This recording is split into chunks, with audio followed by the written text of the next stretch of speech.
Well, hello there, everybody. Welcome to a very special bonus, a little pop-up pod, as they like to say. Scott Oshman here, and I'm solo today. The great summer jubileer, Haley Brucker, the news. They'll be back next week. But this is such an interesting, different little pop-up that we're doing this out of sorts, our normal recording time, and that's why, those people are busy. We're all busy, but I wanted to make sure we got this on because our guest today, which you're going to know in the title of this program, but this guy, I just got to tell you, I loved it. I met him, I don't remember, a couple years. I don't even know when I met him, okay? But he's a big deal, number one. But number two, he sends me a note, okay? Before I hit the intro, before I put him back and we start the tunes here, this cat is talking. I love it, by the way. He sends me a note talking smack saying, hey, I heard Malvika talking about TikTok. I will be the best guest ever. Okay, that's first what he hit me with. And I want to talk Amazon and TikTok. So let's start the music. Ladies and gentlemen, bring him to the YouTube stage. We are on YouTube, always off-brand. He is the co-founder of Amplacell. He's been around forever. He's on the Linky. If you're not following him, you should. So psyched to have him on the program, Josh Rawe. Damn, Scotty, I appreciate it, man. Your intros are unbeatable. I'm like, I want you to be my daily hype man. I got you. It's just good like, wait, that should be my alarm clock. I would love that. I loved your email. Hey, heard your thing. That's great. But guess what? I'll be the best guest you have. And I want to talk Amazon and TikTok. And so it was funny. I was texting Haley and Summer about this or whatever, and they were trying to work the schedules out. Haley might pop by. She said she had a meeting or something. She might pop by. Okay. Yep. But Summer goes, well, what are you going to talk about? I'm like, usually I have an email. I have like a list of topic starters. I said, no. Josh says he's going to let it rip and we're going to hit record. And that's exactly what we'll do. So I will turn the floor to you, sir. Yeah, man, we're YOLOing it today. I don't know if that's cool to say that anymore, but that's how we're doing it. Well, it's okay. My daughters might, I can't say a couple things that I used to say. It's not cool anymore. But so you're like, yeah, TikTok, Amazon, let's go. So let's go. Yeah, man. I think it's one of the most exciting channels out there right now, and I think it's worth talking about. As a business, 8 years ago, I made a promise to myself. I said, we're going to niche down and only do Amazon because this is where e-commerce matters. And I broke that promise to myself last year because I said, if we don't jump on the TikTok train, we're going to be left behind and in the dust. Wow. Yeah. So do you think TikTok, it's kind of like the AI thing, like people, a lot of fear mongering there about if you're not, you're going to be left behind type of thing. You think TikTok's that big? Yeah, because by Amazon's own data, they shared this at their big conference. I think it was Unbox or Accelerate. They're like, Gen Z is going to be the biggest buying cohort by 2030. And I don't feel myself getting old, but that number makes me feel old. I'm like, holy kids. Holy crap, the kids have buying power. Holy kids. I think that's fair. Holy kids. Yeah, the young millennials and the Gen Z is, I believe, going to be the largest demographic ever. There's some type of cohort there that this country's ever seen in our brief history here. And the consuming power of said generation is going to be massive. Exactly. And so that begs the question, like, how do they shop, right? And it's on social media. I think, now this is TikTok's data, so you always take it with a grain of salt, but they're saying that the average American spends over an hour a day. The average American TikTok user spends over an hour a day on TikTok, which I believe. I've caught myself doom scrolling and been like, what just happened? Yeah, of course. And so people are on there. They're using it like crazy. And then two, they're like, Gen Z starts their search. 70% of Gen Z starts their search on TikTok, meaning like, I want to get this really cool phone case. Let me see if anybody else is doing it. Right. Yeah. I'm not here to debate this or I think it's a great discussion because, again, we've had several people on Malvika. There's a lot of people fired up. And as I said before, when I go to these conferences and even the mid-tier to bigger brands, everybody's racing to get on TikTok. If they're not there, they want to know how to get TikTok shop, and they're right? So there's a lot of buzz. Yeah, and I think there's a lot of figuring out how do you do it? How does this work, right? Because it's so different than Amazon. It's so different than Meta. It's a completely different platform. What drives sales on TikTok and what drives the halo effect, which I hope we can dive into later, is Floor is yours, my man. All right. Yeah, you're right. I forgot. I'm setting the agenda here, Scotty.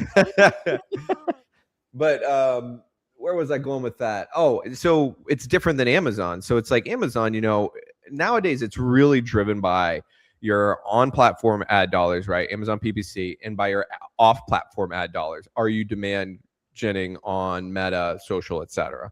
And so TikTok's like flip the script, and it's all affiliate driven. Like you have to basically build a creator army, get a bunch of creators posting for you, posting thousands of videos in order to basically saturate the algorithm with your product to drive that GMV. Jesus.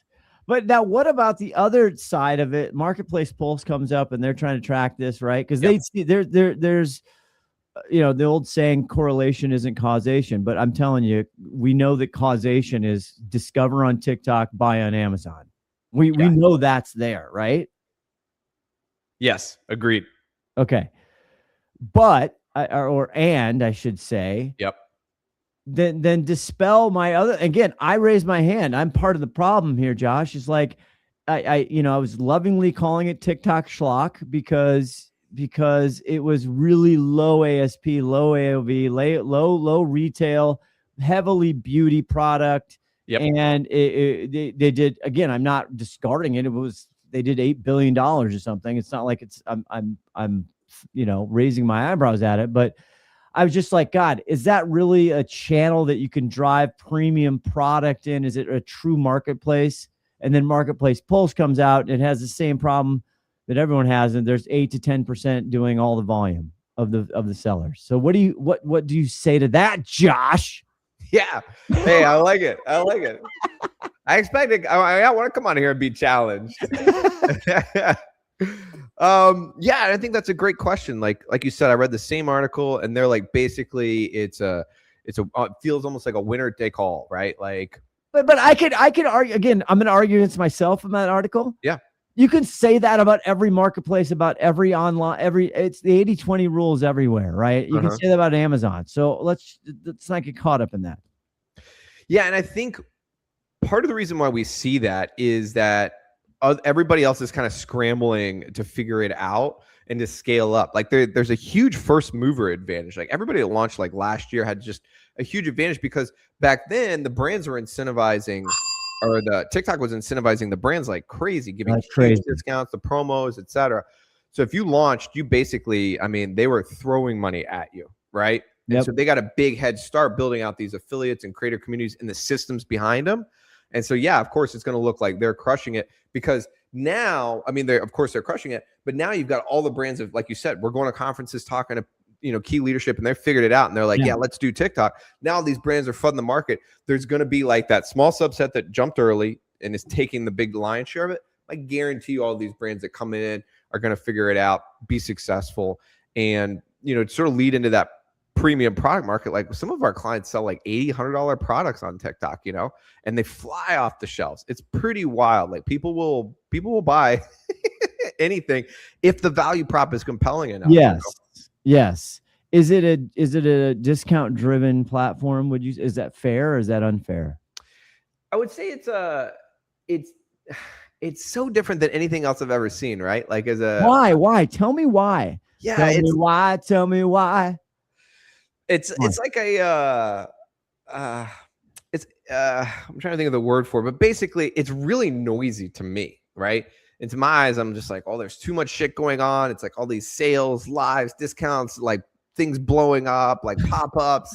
I'm just like, what the fuck? Slow down, like chill out, TikTok, But like their whole thing, like that's their stick is like, hey, it's all about like excitement. Like, you've got these crazy kids doing these silly things with these products, or, ultimately it's a discovery platform, right? So it's like people just doing funny things and sharing. But then when you introduce the products, it's still that same theme of just like, hey, let's get wild and wacky with this.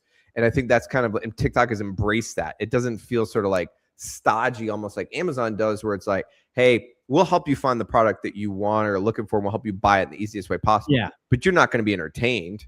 No, God, you might be irritated. Yeah. But yeah, sorting through all the Chinese sellers, all the and I totally love that about TikTok. As far, again, their ads serve how they serve you ads, I think is brilliant, because sometimes you don't even feel like ads. You just think you're scrolling and you're just content strolling or whatever. I mean, we're all deduced down to clips, right? I mean, everything is just one clip after the other. But so the explosion, the entertainment value, I always say people just want to be entertained. Yeah. But how do you cut through that? Do you have, is it who spends the most money there yet, or who has the most affiliates driving the qualified traffic? Like, let's get down to the meat. Yeah. The number one problem I see when talking to people, their expectations around how much they're going to have to sample, how many creators are going to have to bring on board, and how big that army gets. So if you look at like probably one of the biggest brands on TikTok, which is Comfort, they make those hoodies. I guarantee you've seen them on there. Yeah. They have like 11,000 creators in their army, basically 11,000 people. Now that's everybody that's created one video last month. Their top creators, right? Like the top 20%, they're creating like 10 videos a day. It's like nuts. So like the amount of videos they're pumping. Yeah. It's like 30,000 videos a day. This is just insane. This is insane. Yeah. That's disposable content. Yeah. I mean, that shit cannot be like sticking. Well, no, and that's what I think it is. So TikTok is all about hitting singles to get a home run. Okay. So it's like you pump out 1,000 singles and you get one home run. That's going to be the one that drives it.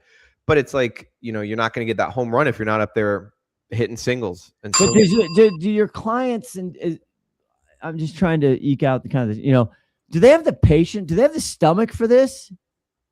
It's tough because they got to go back to leadership. Leadership's like, hey, TikTok's cool. Why aren't we on TikTok? Yeah. And they're like, well, because we're going to have to ship out, you know, 1,000 free products a month. And there's a big J curve to investing in adding a new channel, you know, and it's like, you know, and then if you throw in like any kind of PE ownership or VC ownership, like the amount of stakeholders you get involved on that conversation, it's just insane. Yeah. That's not fun. I feel like in boardrooms, maybe 2 years ago, TikTok was the boardroom, you know, the common mantra of stuffy boardrooms of asking their senior leadership, why are we on TikTok? My grandson's on TikTok. You know what I mean? Get on TikTok.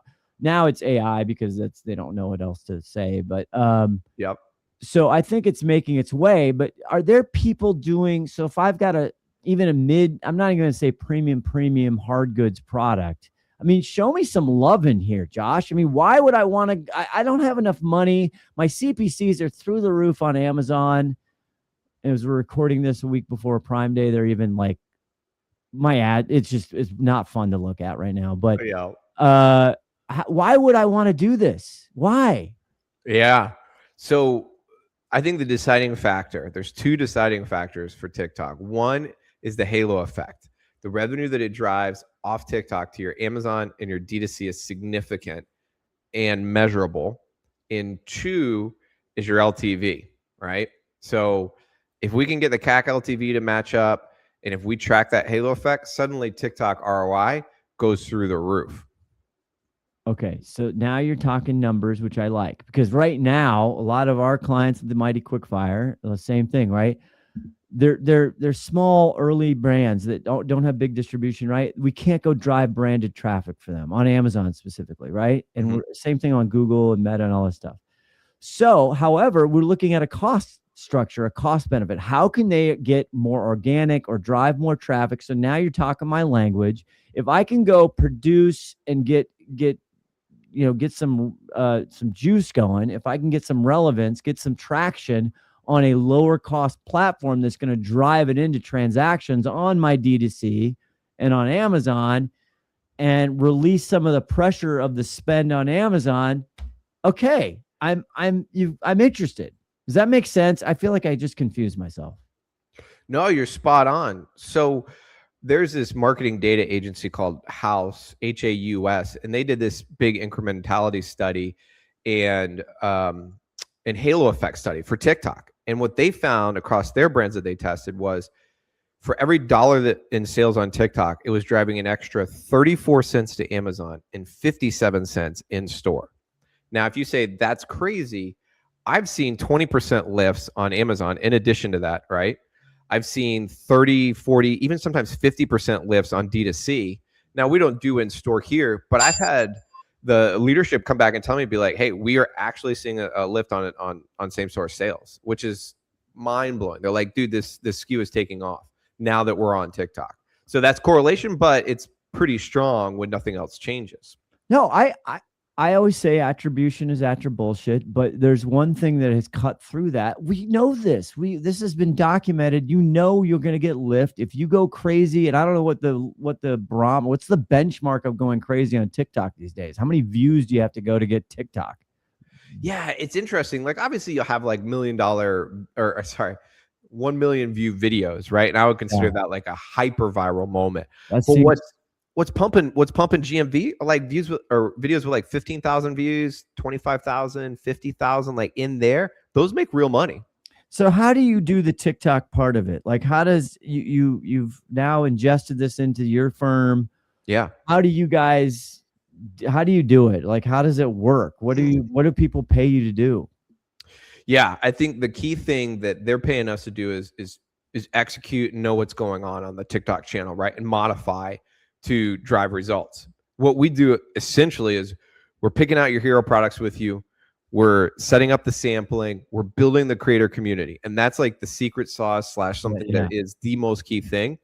And what we've done is we've gone out and built our own Amplify creator community. And we're still recruiting and vetting and adding people into that like crazy, because that solves the cold start problem for our brands, right? It's like, it's really hard to build a community from scratch. But it's like, great, we've got one with 500 plus vetted creators that are happy and willing to jump in and sell more stuff. So it's like, we pull that in, right? Now we got the samples going out, the creators are posting, we're incentivizing the creators, running like fun gamification and FOMO programs for them. So they're coming back every week so they can earn more money and make more posts. And then essentially we're pouring fuel on the fire with the advertising dollars. And that's what's going to boost our views, boost our GMV, and then everything else flows from that. And really, that's it. That's the flywheel. And then growing that flywheel, right? Making your revenue pie bigger is all about getting better creators and more videos per sample. Okay. And how long does this take? GMV goes up. Josh, I got, we have the Always Off brand. We have Summer's hats. That's our product line. Yeah. 6 years now. So I want to sell some hats. How long is this going to take me? Is this going to take 6 months? Is it going to take a year? What am I in for? Yeah, I would say 6 months. What's cool about TikTok is you can get revenue quickly. Like pretty much as soon as the samples are in hand and creators' videos go live, you're going to start seeing some revenue trickling in. But I would say, like, look, if you want to see like real like ROI where you start to break even again, 6 months. Okay. And then what other things, when you heard Malvika Jaggi, when you heard that episode I did at DSS, and she talks a lot about, she's with you, like you guys are on the same train, right? She is jacked up about TikTok. Mm-hmm. But were you listening to that or whatever, and you're just like, you wanted to scream to the mountaintops? I mean, let me have it. No, I think that she nailed it. And you know what I think is one of the things that she might not have mentioned was the potential. I had like 3 ideas I wanted to share. Let's get them down. We'll just start. We're still rolling. 3, 2. Deep breath. There we go. Okay. One of the things I think people aren't thinking about is your LTV. I can't tell you. Lifetime value. We explained every acronym here on Always Off Brand. Yeah. Lifetime thank you. value, right? So then again, you have your product has to lend itself to that. Go ahead. Yeah. And so what you're seeing right now is products with high lifetime values are doing, the ROI just gets even better and better and better. And I'm having so many conversations with, e-commerce leaders who are not tracking that or paying attention to it. And I think if you're not, you're going to underinvest on the channel. You're going to under budget. You're going to get too small of a budget from leadership. And then the channel's going to do okay, but it's not going to deliver what it could. And when I think, we're working with a supplement brand, and it's like when we talk about like, well, we don't mind losing on every single first purchase because we know our LTV, lifetime value of the customer, is like 15. Suddenly that ROI math becomes way better. And it's just something I don't hear people talking about or mentioning.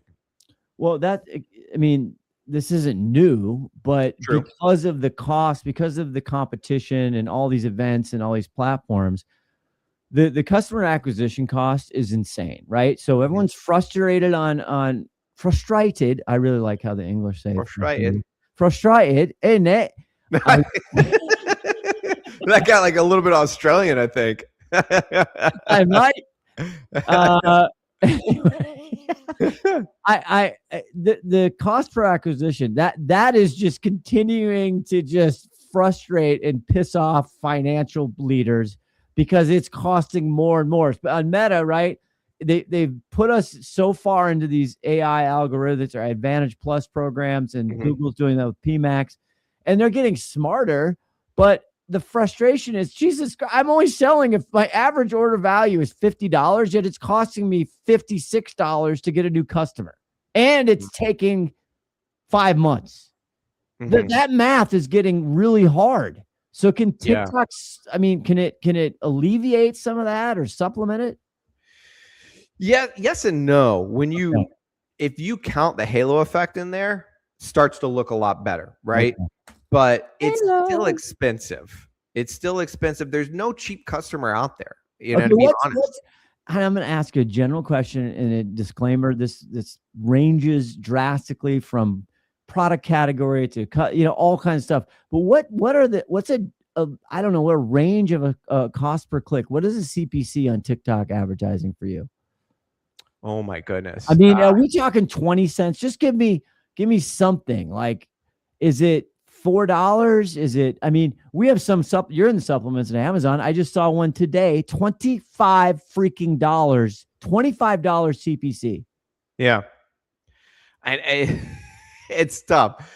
You got, I know. Yeah. I asked you a generalized, it was a trap. I apologize. No. I mean, look, I'll give you hard numbers. I'm always the first to admit. I would say we're seeing around, like, on the higher end, maybe like $1.25. On the lower end, like 75 cents to $1. Okay, but it can vary. Right. There's huge ranges. I'm not going to nail you down that, but that's more like Google paid search and more Meta ranges. It can get higher during certain times or what have you. That's why I'm with you in the fact of, these brands can't afford to try and get noticed on Amazon. It's just nuts. And the real estate, which I talk about ad nauseum, is getting worse. The competitive set's getting bigger. So it's basically, if you have more money and you've been on there longer, you win. Yeah. And you discount harder. That's a problem for small little brands who don't have massive margin and don't have huge budgets. Yeah. And what I always tell them is, like, look, Comfort, that 11,000 creator army they have, they didn't start with 11. They didn't go zero from 11 to 11,000. They went 0 to 1 to 2 to 3 to 4, all the way up to 11,000. And it's like, you can build a community for no dollars, right? You can spin up a Discord server, just start messaging people, giving them free product and getting them in the community, having a conversation with them. That costs you nothing besides a bit of free product. And so that's another reason why I love it, because like on Amazon, you launch your listing. Let's say you do the same thing. You create your listing. It's up. It looks beautiful. If you don't run any traffic to it, you're dead in the water. You got to pay. And on TikTok, you can launch with commissions only. It's going to be a slower start, but you'll at least get some traction and you can build on that for sure. What else about TikTok has just got you fired up? I mean, I say that, Amazon's interesting and it's changing every day. And now we got freaking, Rufus married Alexa, and now Alexa's taking over and all the other stuff that's going on. It's not like it's boring. Don't get me wrong. Yeah. It's just kind of like the fundamentals are still the same, right? I mean, we're doing a lot of the same thing. You've been doing this a long time, right? Yeah. So what is it about the TikTok that just gets you fired up every day? Yeah, I think it circles back to what we started talking about. It's just like the biggest buying cohort. This is how they shop and buy. TikTok revenue doubled last year. It doubled the year. It did more than double the year before. Like I think we're seeing a dramatic shift of all this purchasing moving over, or at least product discovery and purchasing moving over to TikTok. And I want to be there because TikTok reminds me right now, everybody's like, yeah, TikTok's hard. The bulk of the sales go to these one or two, these small stable of brands. But dude, I'm like, dude, this is like Amazon 8 years ago. You're gonna be 8 years from now. You're gonna be like, fuck, I wish I launched. Or sorry, I don't know your PG rating, but no, we don't. We don't have a PG rating. It's always off-brand. Okay, good. I'm like, shoot, you're gonna wish you would have launched on TikTok 8 years ago. Like, Yeah. I always try to think, what am I gonna regret not doing in 5 years? And I guarantee it's gonna be launching on TikTok. Okay. Let's get back. So Quickfire, we do TikTok and we've played around with the ad console. Again, we've had the same thing with influencer, and we even do influencer management and all that kind of stuff. Yeah. When we had the right product, okay, more of a lower AOV product, okay, and we did a big discount promotion, yes, it worked when you had the flywheel going, when you had the creators doing what you're not right. It's just the same principles are applied here. The ad tech was frustrating and it's evolving. So what you say about the ad console? What you say? Come on, Josh. Yeah, dude. It's I mean, honestly, I'll give it to Amazon, right? Amazon's ad tech and their console, I think, is pretty awesome, relatively speaking. Like the power that the power and the customizability that they give you to win at ads is huge. TikTok is nothing like that, right? TikTok, it's a baby. Yeah, exactly. It's 2 years old, right? Versus Amazon, still massive, third largest company in the world or whatever they are, still have a lot to invest in this. And so if you're going expecting Amazon, don't. Number two, instead of like keyword targeting and things like that, right? It's going to be all about the creatives. One of the things that we've seen that works really well is like GMV Max. It can be really hit or miss, right? Basically allowing, it's kind of like Google P Max. I'm not a Google Meta expert, but basically it's like the, hey, take the wheel, Jesus, take the wheel kind of, right? Kind of way to do it. Yes. Those can be hit or miss. And the reason why they miss is shitty creatives. And that's why I always tell people to come back to like, build that army, get them better at creating good videos, which they want to do. The good creators do want to do. And then that's going to help your GMV Max perform better. Because you can't run it unless you're feeding it awesome new creatives all the time. And then talk to me about fulfillment, because they've made some changes. I talked to Malvika about this. They've gone back and forth. Fulfilled by TikTok, they've launched that, and then they were saying you have to use that. Now they're where are you on that, on the fulfillment? Are you using Amazon to do it or drop shipping? Freight's a fortune right now. What's your thoughts there? What I've seen is the easiest lift for clients is fulfillment by TikTok. You already know how to palletize and ship out to Amazon for FBA. It's almost the same thing. You're going to, your warehouse team's going to throw together the same type of pallet, just different labels and things like that. Still lands at TikTok. On the customer experience side, right now it's 3 days. It's decent. It's not as good as Amazon, but I love having that there for the option because TikTok's only going to get better. They're actively building out their fulfillment network, right? They're not going to catch up to Amazon, and maybe they never will, but I don't think they have to. Like being easily available for sale on TikTok matters not just for your customer, but also for the affiliate/creators, because they want to see that, hey, if I pitch this, it's going to convert. Hey, if I pitch this person has good fulfillment, they're using FBT, right? You're going to get more creators. They're going to take you more seriously than being like, oh, you know what? We're like, we're using Amazon MCF and we don't know ship times, right? Like take it seriously and the creators will take you seriously. You got to remember you're selling to two customers on TikTok, right? The creator, convincing them to work with you like, hey, I'm going to put ad dollars. Hey, I have a great product. Hey, we're serious about fulfillment and shipping and making sure the listings convert as well as they can. And then obviously the customer, hey, here's why my summer hats are awesome. And you got to have one. What if is it going to cannibalize? Am I moving dollars from one to probably DTC to TikTok shop? I mean, that's not going to, I'm not going to be happy if all boats don't rise here, Josh. Yeah. And this is a conversation probably you've had, I bet, 1 million times, and I've had 1 million times. I don't want to add this channel because it's going to cannibalize. Yeah. And I hate that argument. I've hated that argument ever since day one. I remember walking trade shows and being like, 8 years ago, and being like, you need to be on Amazon. And people were like, no, it's going to cannibalize. And I'm like, I'd love to go meet that person now because I guarantee they're on Amazon. Yeah. I'm telling you, man, I think adding a new channel is a rising tide lifts all boats every fucking time, because you're always going to have people that are like on TikTok, right? An hour a day discovering new things. Why would you not want to be there, even if it did cannibalize some? And I mean, you know this, like I've worked with brands where it's like, hey, we're D2C. We finally want to launch Amazon. Is it going to cannibalize? And I say, yeah, hell yeah, it's going to cannibalize. Maybe 20% of your sales. But would you rather give up 20% of your sales and add, 2x your overall sales? Or would you rather, hey, I don't lose those 20% of customers to Amazon, but I only grow 15% this year, right? Like it's just. Yeah, I mean, the persona is different. I think it depends on the maturity of the brand and where right? I mean, we could go into disclaimerville here, you and I, about it depends on this, depends on that. So yeah, I'm with you. I'm all for new channels, but also it's a cost benefit. I mean, it's, like Amazon Canada for a lot of categories, it's not worth the effort in some regards. It's getting better. Yeah. But when people come to me, oh, I want a can, I'm like, yeah. You just come on. I got to charge you and I got to do all the same work. And it's like not there. You're just going to be pissed.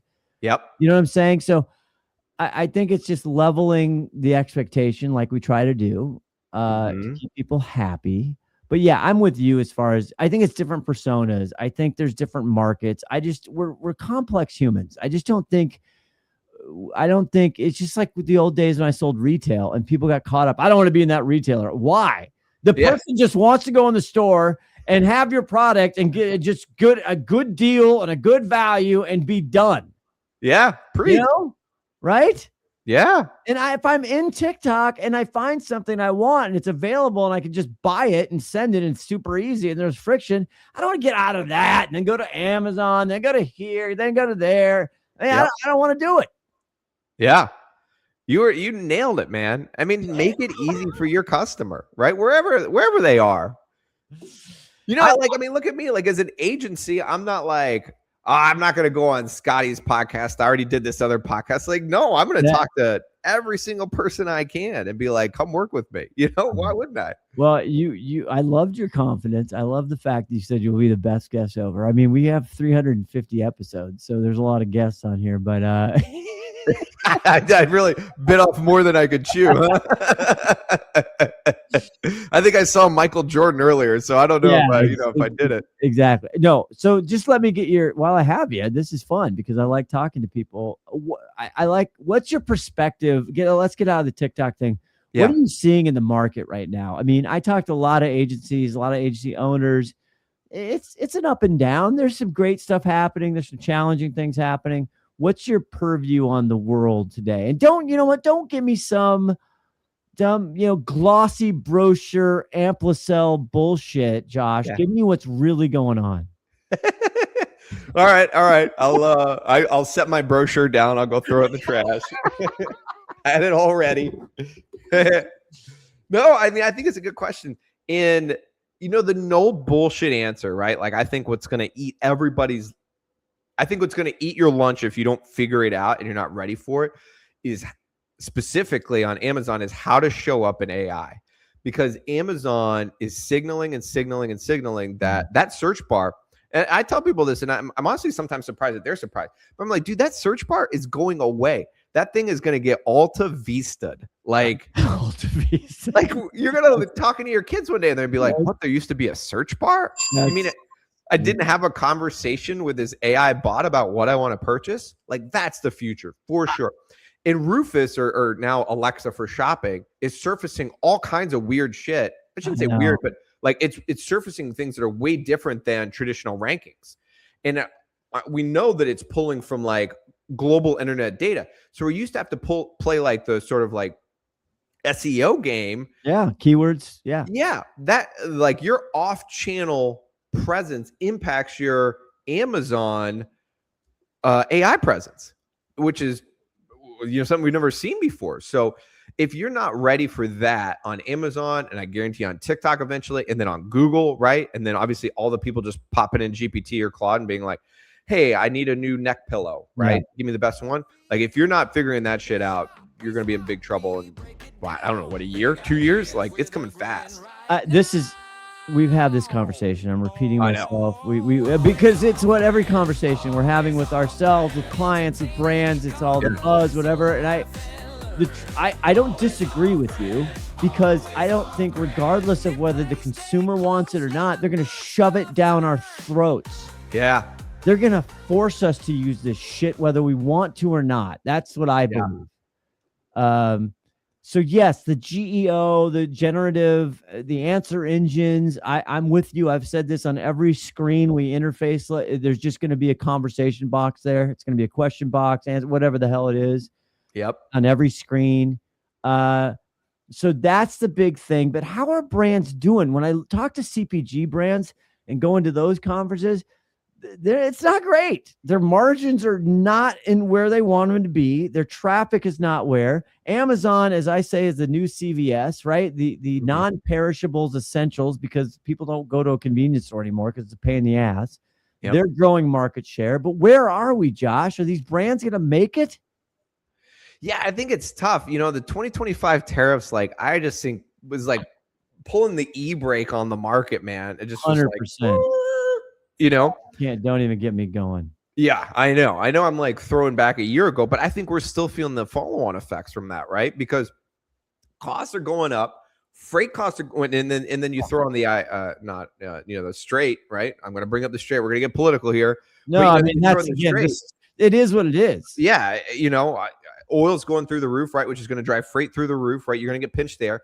And then the consumer is paying more for all, the consumer is going to end up having to pay more for the product, right? Because you've got to raise your cost. That's going to pull demand down, right? Wages are stagnant. I mean, like, I'm not Dr. Doom over here, but there's a lot of headwinds towards, e-commerce and retail right now. There is, and to the other way, right? So you're Dr. Doom, and then, I don't know who I don't know. Optimistic, Oliver Optimistic. I don't know who, Rosie, whatever. Rosie Rainbow. The other way is the fact that e-commerce is just growing. As the part of the pie, e-commerce has continued to eat more share. Yeah. And it's now 22% of total retail, which again, as an old person who's been doing this for many years, blows my brain. That is just crazy shit. Crazy that e-commerce is that big. You know what's fun? To me, I'm like, why is it not 50%? I hate going in stores, man. I know there's a lot. I don't want to go in the store. I don't want to stand on. Dude, I'm so spoiled on Amazon. It's not even funny. Like the other day, I bought something stupid. Like, I don't know, it's like a new maybe some headphones. Yeah, that's what I need. Some headphones, right? We had a bunch of technical difficulties before we kicked off. If you guys missed it, but that was too easy. I had to take a shot, Josh. I had to take a shot. No, you're right. But yeah, so I buy these. I just anything. I know. I'm like Amazon. Boom. It's on my doorstep when I leave in the morning. I know the convenience factor is insane, right? Yeah, and they built a big moat. I just think e-commerce and Amazon and Walmart are driving it. They're taking up more of the pie. Yeah. So yes, believe me, don't get me. I think it's harder and harder to be successful on Amazon. Yeah. Everybody says, they're going to have the greatest Prime Day ever because they always do. Yeah. Do you think it's going to be the discounts have averaged the last couple of years when you look at all the consolidated reporting around 17 to 22% on average? Do you think it's going to be steeper or less? I would say less, because when I'm talking to brands, they just don't have the margins to give anymore. Kind of like with that margin pressure that we were talking about earlier. So we have some clients doing like 25, 30%. We have some doing 5, 10, but I bet that number is going to come in a bit lower, I would guess. Now, are they going hard to bring it back to TikTok? Are they going hard on TikTok though? Oh yeah. But TikTok's a lot easier because, or I shouldn't say a lot easier, but it's not going to, it's like very, like you mentioned this earlier, it's very discount driven, or even if it's not true discounts, right? If it's like fake, markup discount down kind of discount, it's still like that excitement, engagement mechanism, etc. And so it's just kind of like a different playbook. I honestly think people, and this is just anecdotal, but I think people get less excited about Prime Days. I mean, I still see the pullback in sales leading up to Prime Days, but I feel like people used to have conversations. Like my friends used to text me and be like, "Oh, dude, I'm getting this on Prime Day because it's a huge discount. I'm getting this on Prime Day." Never hear that anymore. I said this a year ago after last year's 4-day. I said it'll never be the same. It'll never be the same. And the first day is great and the rest are yawners. And all of the big brands I know that, again, Summer Jubileer runs a big business. Haley works with all of my friends who work for and deal with big brands, they're involved, they're contributing, they're going to do it, but they have definitely decreased. The expectations are not as big. They're not going crazy like they used to. And it's sad. I mean, it's unfortunate, but they're money grubbing scum. And so they're going to take their 4 days of ad money. Yeah. Yeah. And then they're going to do the Prime 2, right? Like, let's add more Prime days, Yeah. I've always joked it should be Prime month. I mean, I'm just waiting for Prime month. Yeah. Yeah. Okay. I agree with you on that one. I think Amazon, I mean, I get why they did it, like you said, but I think from a consumer perspective and a demand driving perspective, it drops the ball.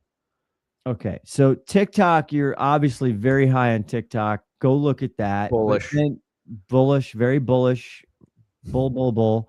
And if you're not on there, just you're crazy. You need to investigate it. You need to figure out what's the right way for you to get on there. Correct? Yes. Yeah. 100%. For 9 out of 10 brands, I'd say.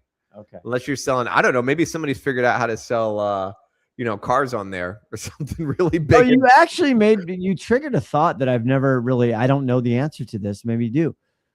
The price matching on Amazon is so out of control, right? The spiders will go into a checkout. They'll go into a freaking coupon at basically, I'm joking, but a gas station. I mean, it's ridiculous, the suppression price matching systems that Amazon has, right? Oh, yeah. Country, okay. Do they match TikTok? Have they figured that out? Yeah, that's a good question and something I'm trying to figure out as well. So I think they are. Okay. But I'm getting mixed results, right? And it's kind of like everything, right? Sometimes discount goes on Home Depot, right? And for whatever reason, Amazon doesn't catch it. But sometimes because Amazon won't tell you, right? Like their whole stick is like, it's somewhere out there in the ether, lower price. And you're like, oh, thanks for nothing. Right. So I think they are. If they're not, they're definitely going to try to.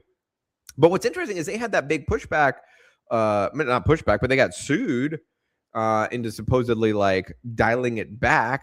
I'm not a lawyer, but I have seen no dialing back on that. That's because you can't. The right of the Right to Sale Act. It's part of like a retailer.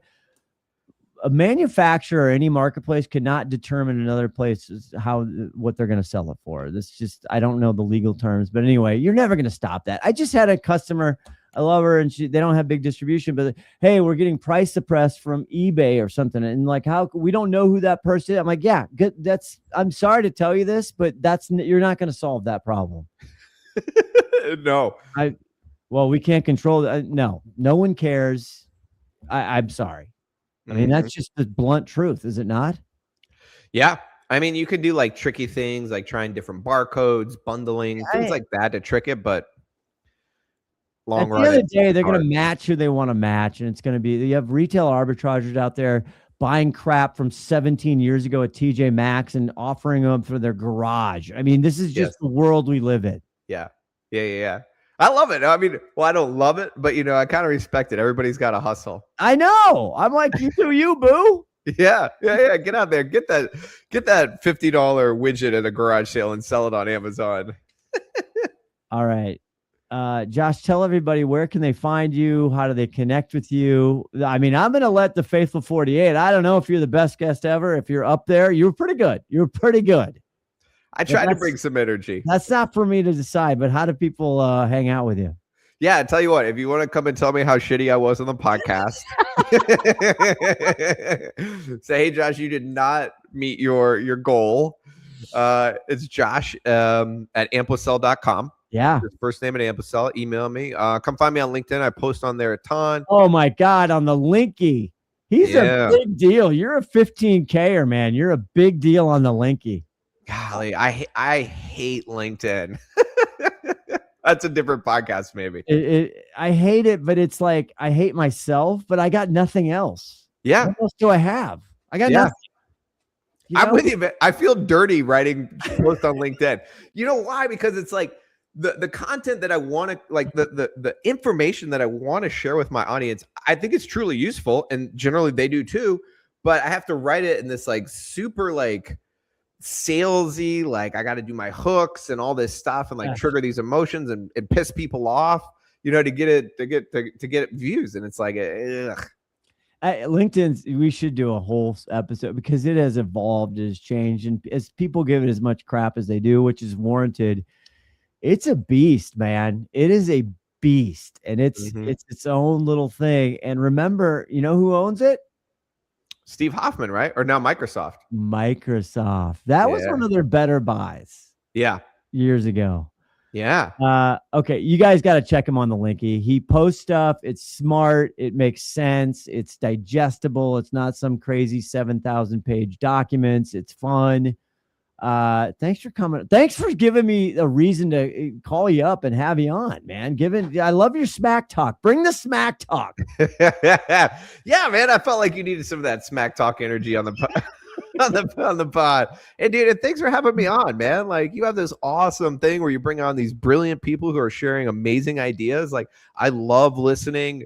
Biggest #1 fan. I mean, getting to come on here was like the coolest part of my month. That's all. We'll have to have you. I have kids. I know. We'll have to have you back when we have the full. When you get Summer and Haley and you get the whole 9 yards. You got to get the keyword game, which we might have to change the keyword game. Okay. You know, I'm open to suggestions. Do we have to make it AI? Like, do we have to? You know what I'm saying? Yeah. If we're not a keyword world anymore, what are we? I don't. A Neuralink world. You know. Just plug in the implants and think it. I don't even know. Is it a question? You know, guess that question. I'm not sure where we're gonna go, but we might have to update it. But anyway, prompt. That's got to be it. Prompt. Yeah, prompt. Right. What's that prompt? There you go. Shit, dude, that would be really cool. We could do the first episode of What's That Prompt? What's that prompt? I love it. I love it. Hey, thanks for coming on. Remember, people matter, because that's I got to meet you through. I don't even remember who connected us, but grateful for them. And we'll be back with more shows coming up this week. We got all kinds of stuff. Happy Prime Day when you hear this. Everybody who involved in it. I hope everybody kicks ass. All right. Good luck. All right. Bye. Hey there, this is Haley from Quickfire, and they want me to read this so you know what this podcast is part of and how to find out more if you want. Always Off Brand is a production of Quickfire LLC and a part of the Learn and Laugh series on the Quickfire Podcast Network. For more information, go to quickfirenow.com. Have a good one, and thanks for listening.